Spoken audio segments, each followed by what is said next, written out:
Greetings, everyone. Welcome to the show. I am Pete Pardo from Sea of Tranquility. Today is pick number 20 of my favorite 30 guitar players of all time. That's right. We're doing this countdown each and every day here in September 2024, picking out our 30 favorite guitar players across any genre we like, our favorite players, our absolute favorite players. Not an easy task. I'm a guitar guy. I love guitar players. So picking 30 out of the hundreds that I love and appreciate is very, very difficult. But I've gone with kind of like, the 30 players that I think have really meant the most to me throughout my life, rather than the guy that I got into a year ago, right? Because there's a lot of those. There's a lot of guitar players that I've discovered in very, very recent memory, but I don't have much history with them, right? And so I'm going with the ones that I think that have stood the test of time with me throughout my musical journey. And today for pick number 20, let's bring to the stage this American player, one very unique player. I don't know like anybody who has ever sounded like him. He's got his very own unique style. He's done very, very well for himself in his career. We bring to the stage Mr. Neal Schon from Journey, of course, also formerly of Santana. Neal, a hotshot young player on the scene back in the early 70s when Carlos brought him into Santana. What was he, 16, 17 years old at the time, something like that. And he played on a couple Santana records and toured with them for a couple of years. And then, of course, he and Greg Raleigh went and formed Journey in the early-ish 70s, first half of the 70s. And eventually Journey became a huge kind of arena rock band over the years. And he's, played in Bad English and did the HSAS album with Sammy Hagar and Hardline and all sorts of stuff, but ultimately back to Journey. And I know, there's a lot of craziness going on in the Journey camp these days. I try to overlook that. To me, it's just crazy to see like so much infighting in a band that I love a lot. And you got two guys who just can't seem to get along, and yet they, despite everything that's going on, all the legal issues behind the scenes and everything like that, Journey keeps going out there and playing gig after gig after gig, tour after tour, and Jonathan Cain and Neal Schon just cannot get along. At some point, you need to just say, hey, this ain't working anymore. Let's part ways. Honestly, that would be the best thing for everybody at this stage of the game. And, whether Journey continues to exist at that point, I guess that's besides the point. But I don't know. It just seems like it's a lot to deal with, and it's a lot of drama for us, the fans, to be watching. But anyway, it's not all about the craziness in the Journey camp today. It's about Neal as a player. And like I said, I think Neal is one of the more unique players out there. He plays with tons of fire. He's a great technician, blazing fast guitar player. But more importantly, I think he plays with so much melodic sense. That to me, as much as I love the blazing fast, shreddy stuff that he does, more often than not, Neal is one of the greatest in rock history at like kind of playing for the song. And how many Journey songs have that guitar solo from Neal that, again, you can kind of hum it just like you would hum or sing the chorus or the verse. That guitar player comes in, you can kind of hum along to every little note that he does. A lot of great songs do that in the Journey catalog and Neal's career.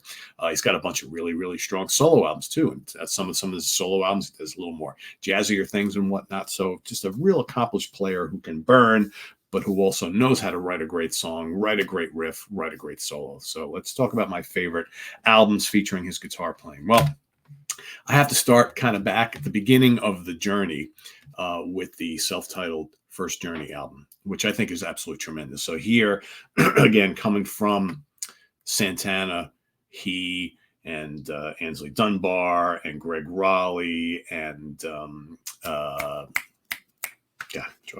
bass player Ross Valerie. It's early, folks. Just came in and did what is essentially a very similar type album. Well, I wouldn't say similar.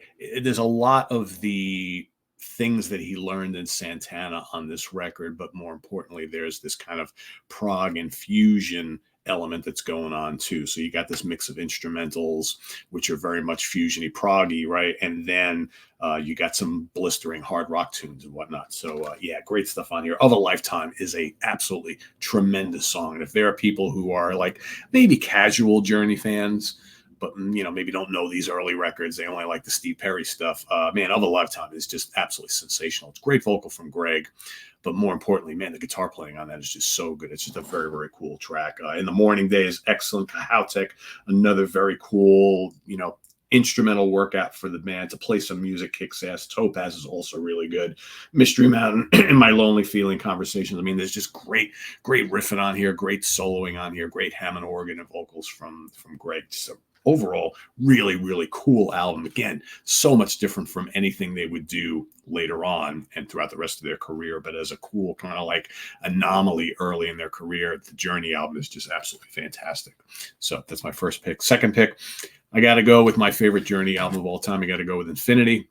Infinity, to me, this is the first album with Steve Perry on vocals. So it's basically Neal, Steve, Greg Raleigh, Ainsley Dunbar, and Ross Valerie. And this, to me, is how you blend two voices, because, of course, Greg was the singer early on. Now he and Perry kind of share it. It's probably like maybe 70-30 in favor of Perry and Valerie on this album. But, man, the guitar playing just smokes on this album. And this is just a great, actually, hard rock record with some amazing playing on here. His bluesy little licks and lights is awesome. Feeling That Way, good riffing on there. Anytime, again, another high energy song, great chorus, great melodies. La Du Da, he's just riffing up a storm, and that just kick-ass song. Then you got the Tender Patiently, right? Wheel in the Sky. Again, his guitar riffs in that are awesome. That solo is just awesome. The emotion in his soloing is so great.